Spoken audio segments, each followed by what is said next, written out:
Daniel 3. Nebuchadnezzar the king made an image of gold, whose height was 60 cubits, and the breadth thereof 6 cubits. He set it up in the plain of Dura, in the province of Babylon. Then Nebuchadnezzar the king sent to gather together the princes, the governors, and the captains, the judges, the treasurers, the counselors, the sheriffs, and all the rulers of the provinces, to come to the dedication of the image which Nebuchadnezzar the king had set up. Then the princes, the governors, and captains, the judges, the treasurers, the counselors, the sheriffs, and all the rulers of the provinces were gathered together unto the dedication of the image that Nebuchadnezzar the king had set up. And they stood before the image that Nebuchadnezzar had set up. Then an herald cried aloud, To you it is commanded, O people, nations, and languages, that at what time ye hear the sound of the cornet, flute, harp, sackbut, psaltery, dulcimer, and all kinds of music, ye fall down and worship the golden image that Nebuchadnezzar the king hath set up. And whoso falleth not down and worshippeth, shall the same hour be cast into the midst of a burning fiery furnace. Therefore at that time, when all the people heard the sound of the cornet, flute, harp, sackbut, psaltery, and all kinds of music, all the people, the nations, and the languages fell down and worshipped the golden image that Nebuchadnezzar the king had set up.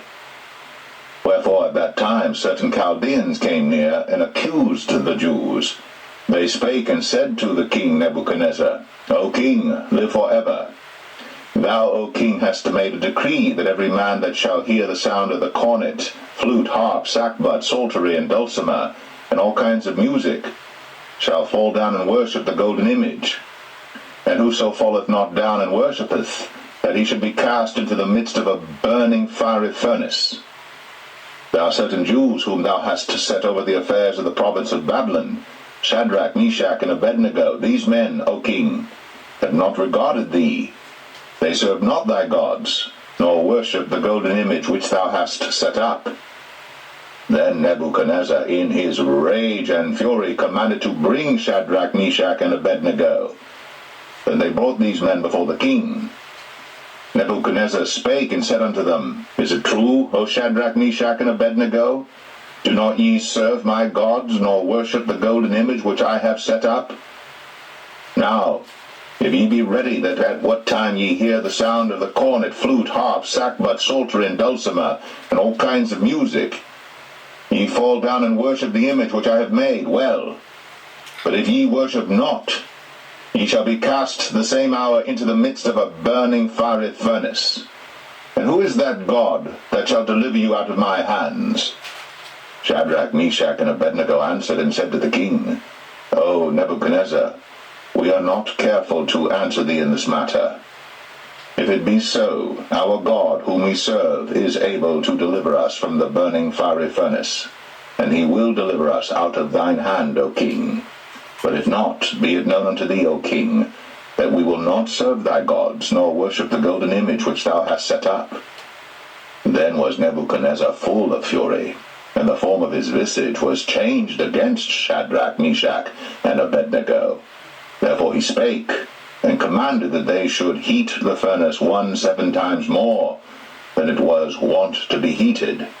And he commanded the most mighty men that were in his army to bind Shadrach, Meshach, and Abednego, and to cast them into the burning fiery furnace. Then these men were bound in their coats, their hosen, and their hats, and their other garments, and were cast into the midst of the burning fiery furnace. Therefore, because the king's commandment was urgent, and the furnace exceeding hot, the flame of the fire slew those men that took up Shadrach, Meshach, and Abednego. And these 3 men, Shadrach, Meshach, and Abednego, fell down bound into the midst of the burning fiery furnace. Then Nebuchadnezzar the king was astonished, and rose up in haste, and spake, and said unto his counselors, Did not we cast 3 men bound into the midst of the fire? They answered and said unto the king, True, O king. He answered and said, Lo, I see 4 men loose, walking in the midst of the fire, and they have no hurt, and the form of the fourth is like the Son of God. Then Nebuchadnezzar came near to the mouth of the burning fiery furnace, and spake and said, Shadrach, Meshach, and Abednego, ye servants of the Most High God, come forth and come hither. Then Shadrach, Meshach, and Abednego came forth of the midst of the fire. And the princes, governors, and captains, and the king's counselors, being gathered together, saw these men, upon whose bodies the fire had no power, nor was an hair of their head singed, neither were their coats changed, nor the smell of fire had passed on them. Then Nebuchadnezzar spake and said, Blessed be the God of Shadrach, Meshach, and Abednego, who hath sent his angel, and delivered his servants that trusted in him, and have changed the king's word, and yielded their bodies, that they might not serve nor worship any god except their own God. Therefore I make a decree, that every people, nation, and language which speak anything amiss against the God of Shadrach, Meshach, and Abednego shall be cut in pieces, and their houses shall be made a dunghill, because there is no other God that can deliver after this sort. Then the king promoted Shadrach, Meshach, and Abednego in the province of Babylon.